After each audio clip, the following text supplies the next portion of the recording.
Hey, it's working. So, hey, everybody, welcome back to The Truth About Sales. This is an interesting interview. Fun fact, when I was in my early 20s, I first got my taste of recruiting, and there was only one guy you got advice from. And this guy was Greg Doersching, and he owns a company called Next Level Exchange. And what's really funny about this is I would nerd out, I would print out all of his material, and I'd carry it like a binder, right? This was before iPads. And I'd carry it in a binder, and I was such a freaking nerd. So it is such a amazing passage for me to get to interview him today on the show. Greg, what's the real story? Tell me what you've been up to since I was in my 20s. Well, since you were in your 20s, which ages me immensely, and it hurts when I hear that. I have been doing what I love to do. I've been doing recruiting. People laugh at me all the time. My niche was recruiting for the cheese industry. But along the way, because of how I do it, people started asking me, well, okay, how do you do that? It's very different. And so I accidentally got into training other recruiters. Yeah. And that over time, led me to kind of this split personality that was half recruiting, half training. And then 2 years ago, in April of 2019, the people who own Next Level Exchange, they came up to me and said, "Hey, Greg, this is how we're growing.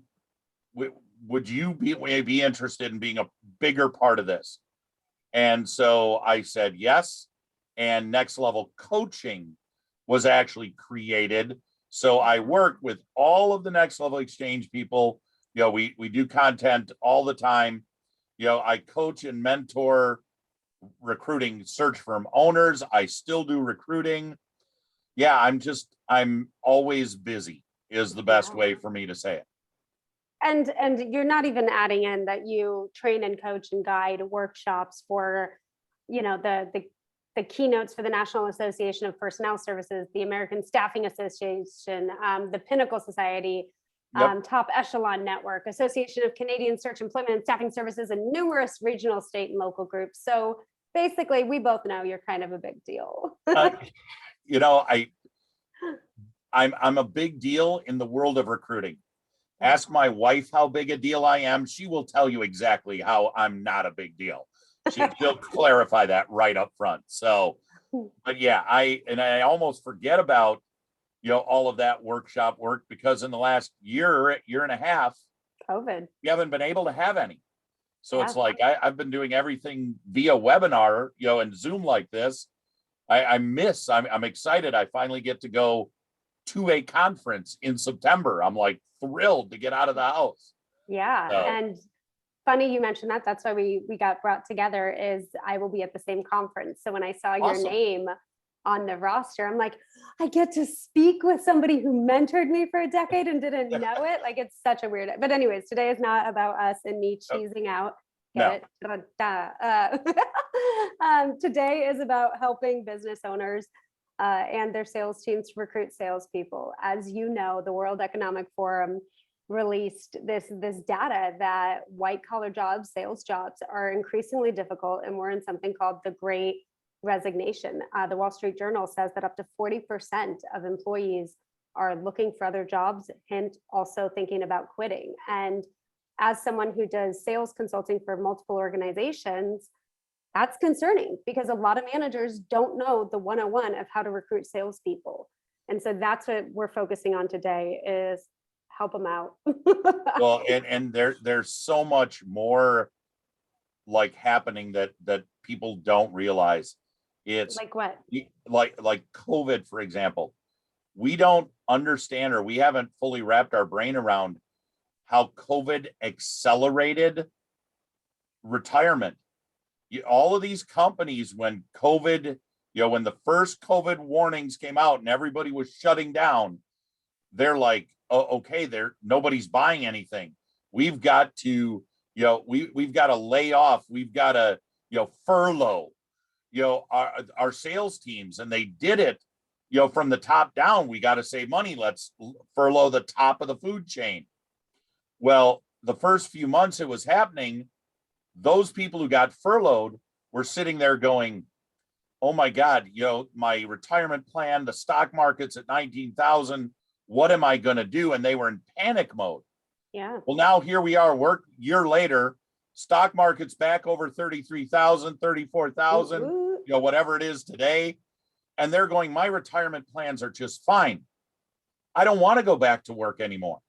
Yeah. And you have a whole bunch of 60, 61, 62, 64-year-old people going, yeah, I'm out. So companies were forced to accelerate promotions.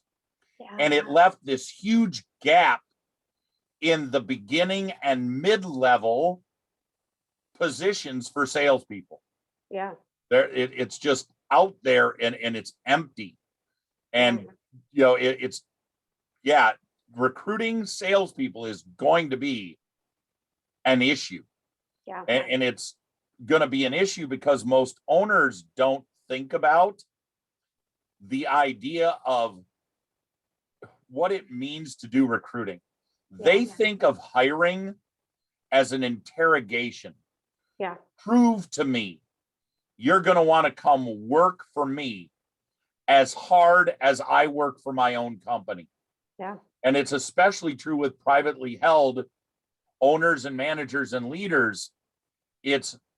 There is no interrogation anymore. No. The minute you think of an interrogation, it's over. This is a courtship. You have to attract someone, and it's a lot like dating more than it is anything else. Yeah. So I think you hit the nail right on the head. I've in the last couple months, probably 15 to 20 salespeople I've actively recruited, and so many small business owners, medium-sized, whatever, even their sales managers, when they're involved in the interview, they got their set list of questions that they went to toprating.com, right? Yeah. And they're like, okay, how have you raised the bar for yourself or others? Here's another question. Here's another question. And they forget about, I believe you guys call it, or somebody does. So, hate me if you want, if I got the name wrong, but the non-monetary gain. Employers now, they need to recognize that you have to sell the candidate. You don't get to interrogate them. You have to explain to them why you are the best fit for them, because they're the ones in the position of power. Is that along the lines of what you're saying? It's along the lines of what I'm saying. I use a different terminology, but it's this, and I've preached this belief for years, is what most owners fail to do is truly understand what's going through the minds of the people they're trying to recruit. And I call it attraction-based recruiting. But if you look at anyone who's going to consider switching jobs, there are 5 specific things they're going to evaluate about that company. The first one is quality of life. What kind of quality of life am I going to get in the office? And how does it affect my quality of life outside the office? I'm writing these down. The second prime motivator is ego. Every human being has an ego. Even salespeople? Yeah. Let's talk about salespeople egos. Seriously though, everybody wants to be recognized and appreciated for being good at what they do. So they're listening for people to explain a job where they can say to themselves, I'd be good at that. I know I'd be good at that. The third prime motivator is advancement. And it's not a promotion always. It's just, am I doing something that enhances my skills so that I am going to become more valuable to the next company at an accelerated rate? Am I learning more? I want to repeat what you just said, because for the people who are driving and they're, sometimes the great thing about business owners is many of us have ADD, ADHD, dyslexia, all of the above. Yep. And sometimes we forget that while we're driving, we have to listen to the actual podcast we chose to stream. Yep. And that was solid gold, Greg. Like, am I doing something that enhances my skills at an accelerated rate? Because you and I both know that recruiting is basically sales, but with people, right?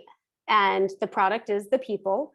And so many times the business owner created such a great business because they were good in sales, but then they forget about how to recruit personnel. And just like a product going into any company, you have to know the features and benefits of that product. Well, you have to also be prepared to explain the features and benefits of this position when you're recruiting for it. And for some reason, man, the way you just said, am I doing something that enhances my skills at an accelerated rate? What an incredible benefit to offer the labor pool when they apply, is knowing you can serve that. That is brilliant. Keep going. What's number 4? The fourth one is simple: geography. Oh, yeah. How does this fit with where I want to live? Do I get to work remotely? How much travel's involved? Location matters. Yeah. And then the fifth one is always the money. How is this going to money. affect me financially? The funny thing about this is I would bet you that 90% of the owners listening, 90% of your audience is like, wait a minute, your list is upside down. I've talked to these people. They always ask about money. Money is not the most important thing. It is the only objective thing of the 5 they can evaluate. Yeah. I am making X. You're about to offer me Y. Is that above or below what I think I'm worth? Yeah. It's evaluating their own self-worth. Why they choose to actually leave one place and go to another is the first 4. Yeah. And that's what we fail to emphasize when we're in everything we do trying to recruit people. You could go right now and bring up sales jobs in any city on Indeed. Start reading what's being posted. And I guarantee you that 90% of the job postings are this laundry list of here's what I'm looking for. If you don't have this, don't click on my ad. I don't want to waste my time with you. Yep. And it has to be 90% about this is what's in it for you. This is why you as a candidate should come talk to me. Yeah. And we miss it. So that's the first sales pitch. That's your product demo. Yeah. I love it. I love it. And it's refreshing, right? Because so many, love you all listening, your hiring methodology up until now has been, hey, come work for me. I'll pay you this and you're going to jump over these hoops. And now employees have the stronghold. And in many ways, this has been a long time coming, if I hear you correctly. And in the ads that we create for one of the companies, like, you don't even get to say what the requirements of the job are until the very end of the post. It's about you. It's about what your lifestyle is like. It's about where you're going to live. It's about, the people you get to work with and what successes that team has had in a stable industry, and promoting that, like, you don't let people go, and that, that sense of security. And then at the very end, maybe I'll tell you what you have to do all day. Yeah. And I think that's why a lot of employers are struggling hiring salespeople right now. Let me ask a very direct, I love how you called it in the green room beforehand, you called it meat and potatoes. I might steal that because I call it the no BS question. Sure. What's a good salesperson's base pay?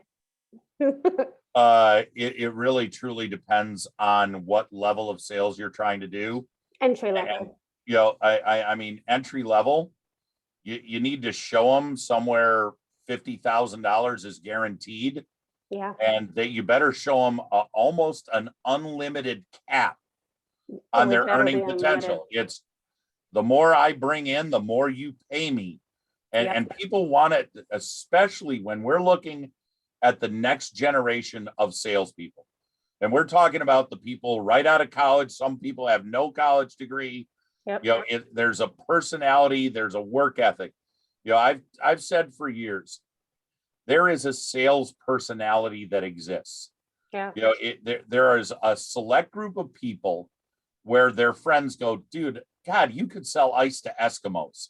That salesmanship is a part of someone's personality. You can train them up on technique, but you can't train salesmanship, like that innate ability to just be comfortable talking to someone, to hear an objection and not crumble. So when you find someone like that, their earning potential in their mind has to be unlimited. It has to be, hey, if I go out and somehow land you a $10 million account and double the size of your company, my paycheck better look like $500,000 at the end of the year. 100%. It has to be that. So Yeah, I mean, the whole thing, and the thing people forget too is it's about the whole package. Okay. So is. It's the lifestyle people want. For example, I am a huge fan of unlimited vacation, Yeah. but we offer unlimited vacation because they've actually done studies on it. The average They don't person take it. who has unlimited vacation takes about 10 days off a year. Yeah. If you offer someone 4 weeks vacation, it's a use it or lose it mentality. God, if I don't use my 4 weeks vacation, I'm losing a benefit of this job. Yeah. If someone abuses unlimited vacation, it takes you like a month to figure that out. Yeah. For as hard as they are to hire, we can also fire people when they don't do their job. Yeah. So it's thinking of those things. Yeah. And we actually say, I'm going to jump back. One of the things we talk about constantly is the sins of sales management. And I always say, if you want high turnover on your sales team, cap your commissions, and stunt the growth. They're out. Like, It's problem over. solved. Yeah. Yeah. So I The love that you're worst thing echoing you that. can do for a salesperson is say, here is your limit. Yeah. This is the most you can make for me, because Yeah. you're begging your salespeople to work hard enough to hit that limit And then and chill. then stop. Coast. Not doing And the another good thing. ones will hit it by month 2. And then what are they Yeah. going to do for the rest of the 10 months? Yeah, And then that becomes a habit. you never want to let salespeople plateau. Correct. There should always be the next rung Yeah. of the ladder. Yeah. Yes, And sir. dare I go so far as say that if you can't provide that next run, you need to replace yourself in that business, because man, oh man. Yeah. What Without else? What else question. are hiring managers getting wrong about recruiting salespeople? Thinking that the way they're used to hiring salespeople will still work.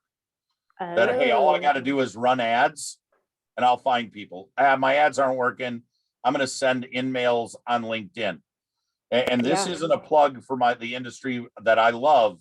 This is the reality of what's out there.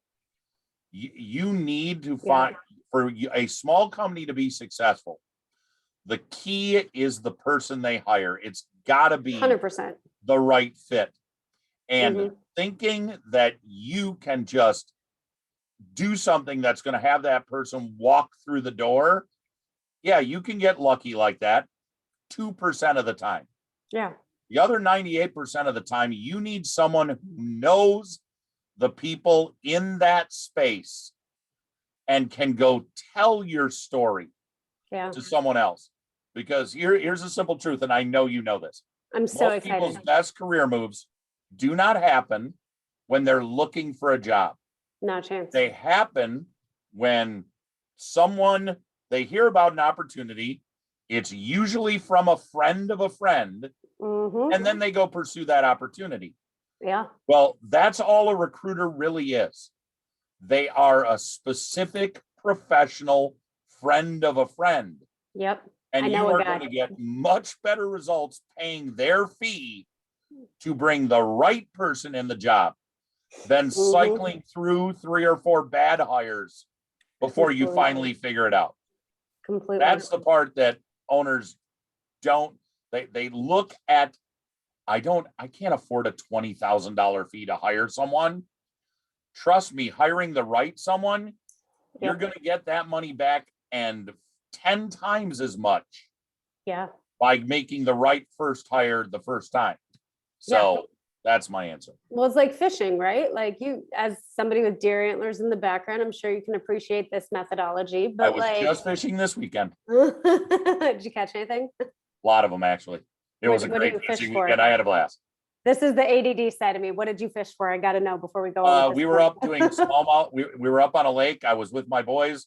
It was just smallmouth perch, pan fishing. We caught a lot of them, and it was beautiful, sunny, and I just got to relax with my sons for a weekend, and that's always good for me. That's what life's about. And let's make an analogy on fishing, right? There's so many smaller companies that set out to hire, and what they think hiring is putting an ad up, seeing how many resumes come in, calling a couple, and hopefully one of them will take the job. And what you're saying is, that'll work. You can just dangle the bait off the side of the boat if you want to, but if you strategically place it around and then you check on it and you have multiple streams where the fish can come in or be attracted to your lure, now you're at a different advantage. Speak a little bit to that for me. Well, it's the difference of, what we're talking about is the difference between passive recruiting and active recruiting. Putting job postings out there, putting, something out on Indeed, sending an email. That's all just here. Yeah. If you happen to stumble on this, please respond to me. Yeah. Well, when you're looking at, truly, I don't believe a salesperson needs to have a college education to be successful. I know plenty of them that don't. But there is also something about, just the capabilities, the ability to learn, some of the things that you learn in college that make a difference in sales. Well, if you're look at the college unemployment rate, it's 2.1% right now. Full employment is 3.5%. We are in negative unemployment for college educated people. Yeah. So if you're someone sitting there as a small owner going, yeah, I'd like someone with a college degree. Okay, well, none of those people are unemployed. Yeah. How you have to go find them. And the problem is the most owners, if you're trying to catch a certain kind of fish, smallmouth bass, they're a freshwater fish. If you're throwing your bait in the ocean, you're not going to catch any. That's just, you're doing it wrong. And one of you talk about this all the time, the no BS answer. Yeah. Okay. Owners who are listening are probably not going to like what I'm about to say. I'm taking notes. You have to get rid of your own ego. Shit. You have to get rid of this notion that, I know that's what everybody else has to do, but not me. I'm special. I built a special company.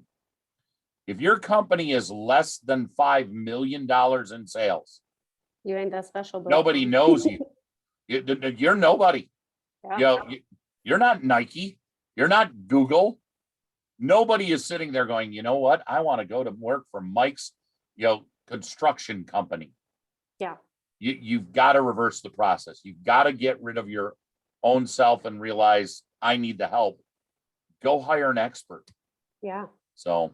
Well, and 99% of the time, they don't have enough time in their day to even take this stuff seriously. So, you start thinking about what their time's worth and what it costs to actually recruit, and then much less replace top talent. But now we're getting into cost analysis, which I think that'll have to be another show, right? Okay, so hypothetically, I've got a stack of resumes. I put the bait in the right pool of water. I'm attracting the bass. I'm really excited. And now I'm analyzing which fish I want to join my company. We should stop with the fish analogies. We can you switch haven't started. It's all me. But okay, so I'm looking at a resume. Give me 3 telltale signs, the no BS, meat and potatoes. If I'm looking at a resume, what makes me think this salesperson's going to be good? Because I've got my green lights, right? But I'd love to hear some of yours. The first thing I look for is promotion. And not necessarily that you went from sales rep to territory manager. Yeah, I'd love to see that, but just show me anything that says you got your territory expanded. Oof. When a company notices, wow, this one's good, let's give him or her more to cover. That is the first telltale sign to me. That someone's got some sales ability, because companies don't do it with people who don't. The obvious opposite, of course, if someone's had 4 different sales jobs with 4 different companies in 4 different years, they're not selling anything to anybody, except they're really good at selling themselves during an interview. But then, and it's easy for people to pass the buck. It was a bad product. They didn't give me sales support. Price was too high. Yeah, exactly. I couldn't hit my quota. They had quotas over the roof. And talking about sales quotas is a completely different topic we could have. But promotion is one of the first ones. Okay. The second thing in an actual resume that I look for is I just look for other things in their background that made them public facing.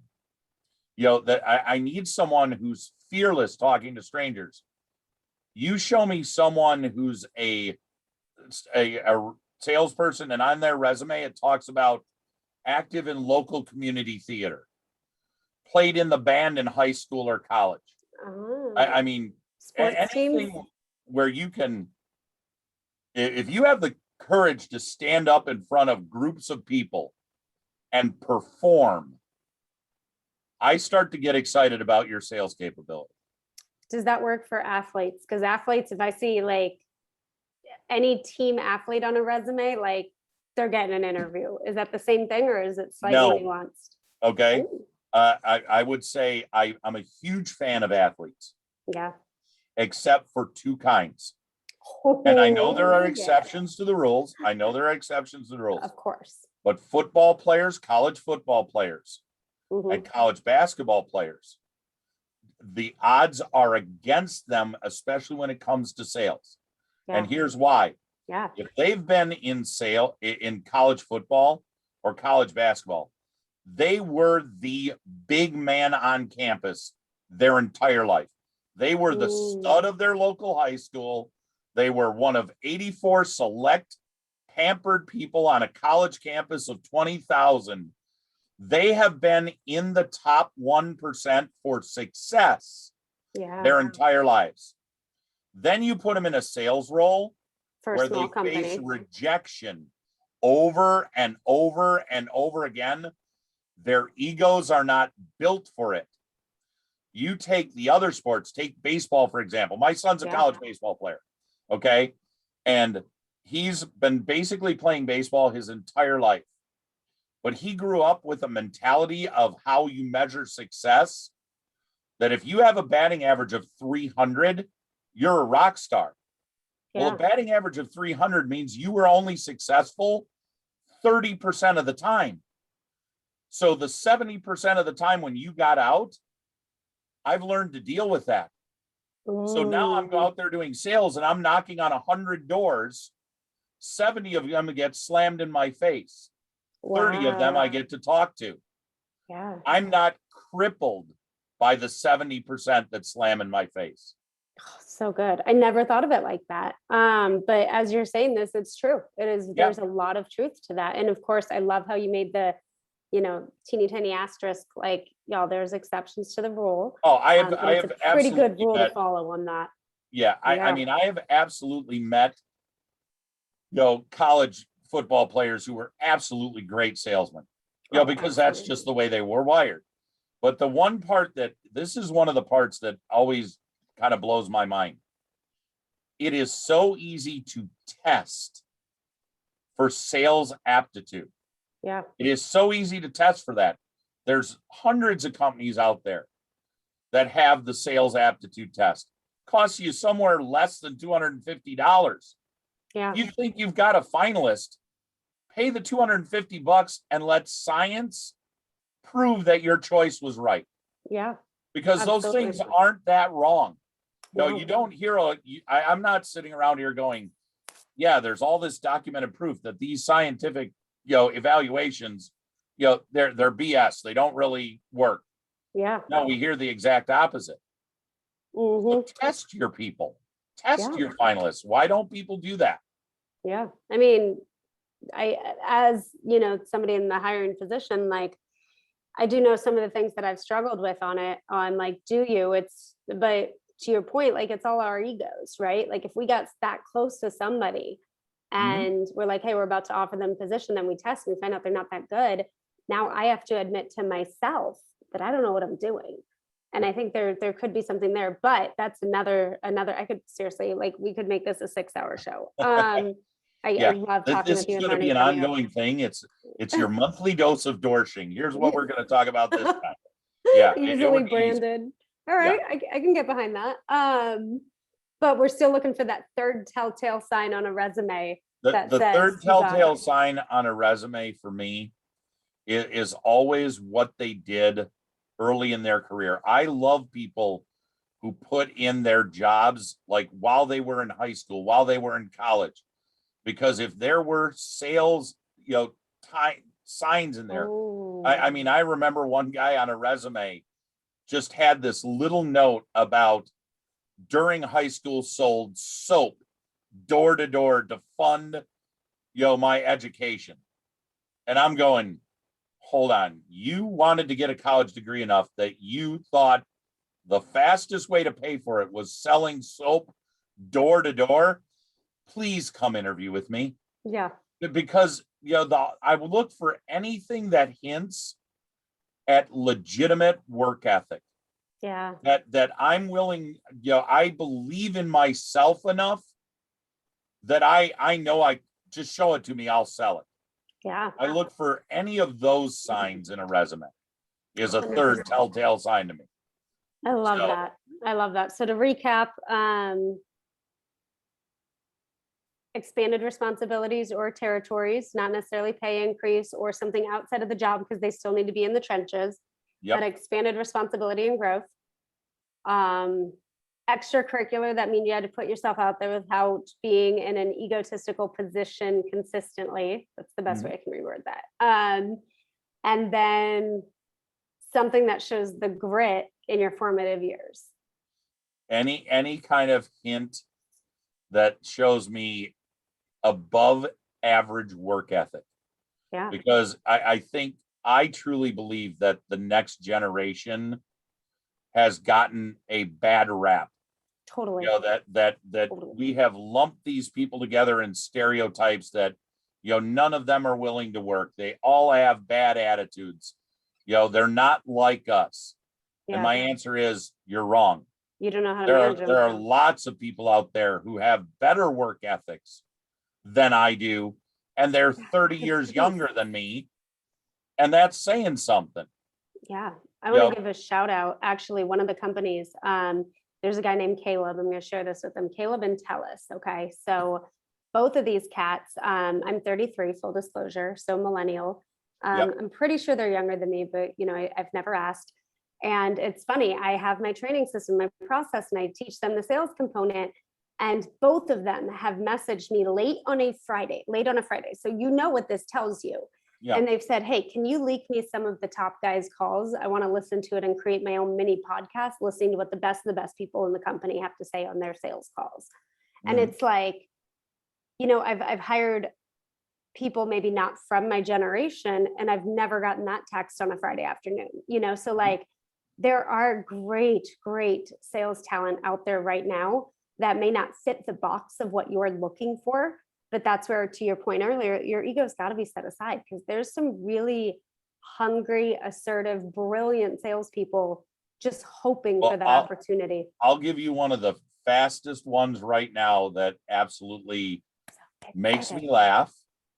Is right now I see so many people getting turned away from sales roles because of this. Yeah. Because they have tattoos. Yeah. What does that have to do with their ability to sell? So dumb. I mean, when you're judging that person for something trivial, tattoos, an earring, they have pink hair. Does it matter to the audience? No. How many of your it's the product you're selling. Yeah. And a lot of the people will look at that person and go, wow, you're just like me. Yeah. Oh yeah, I've got tattoos. My company forces me to cover them up. So dumb. I mean, that stuff drives me nuts. It's funny because Caleb literally came in his first day, suit and tie, so cute. We're a very casual company. And, he rolled up his sleeves. I'm like, oh my gosh, I'm so sorry, Caleb. Let me put that back down. I'm like, nah, show off your tattoos. So I think the moral where we can leave it for today is if you have any of those three, preferably all three components on your resume, and you have tattoos or pink hair, not exclusionary, all of it, and those components, send me your resume. We'll help you out. Greg and I will have a resume swap at the end of this, but man, we love it. So thank you. Is there any final thoughts you want to leave with us, or any question that I should have asked you that I didn't? I guess my only final thought is, the most important takeaway of all of this is, as owners, you've built something. You've done it on your own hard work, sweat, and tears. But there's a difference between building and growing. And the key thing that gets in your way is your own ego. Yep. Learn how to revel in other people's successes. Learn how to get excited about the person you hired who doubles the size of your company, and you couldn't do it without them. Learn to embrace that and enjoy it. You will enjoy a much longer, happier life, in the working world and outside the working world as well. Right. So that's my final thought. I love that. Greg, you've influenced my life so much. And I know that there's probably at least a couple people listening who it's like, is exactly what I need to hear today. So with that, where do people find you? Where do they get in touch with you?